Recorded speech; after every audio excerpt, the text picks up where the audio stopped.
The gratitude of every home in our island goes out to the British airmen who, undaunted by odds and mortal danger, are turning the tide of the World War by their devotion.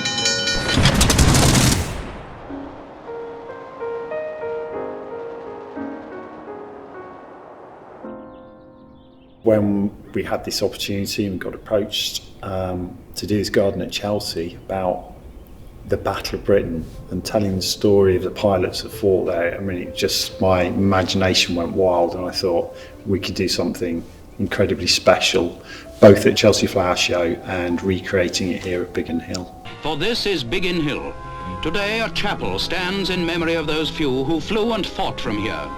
Well, the gardens are going to talk about how the RAF Benevolent Fund helps veterans more recently from Afghanistan and also through to air cadets, and about all the services and help that they provide to veterans of the RAF. Well, the story of this garden really goes back to my father. My father was a navigator in World War II in Bomber Command, flying in short Stirlings, which is an aircraft which is slightly bigger than a Lancaster.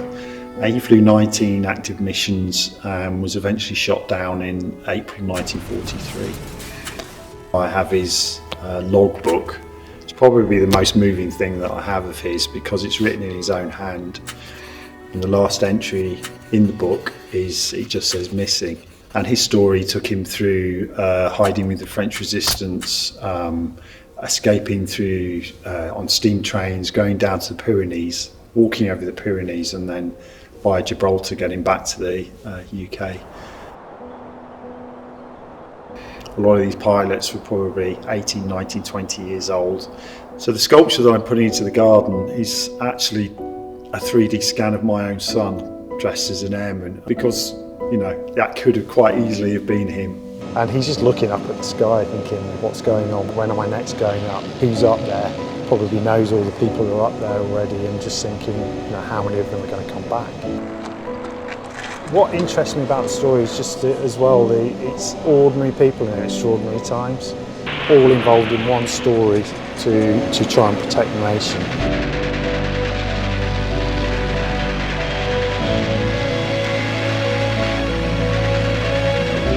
Never in the field of human conflict was so much owed by so many to so few.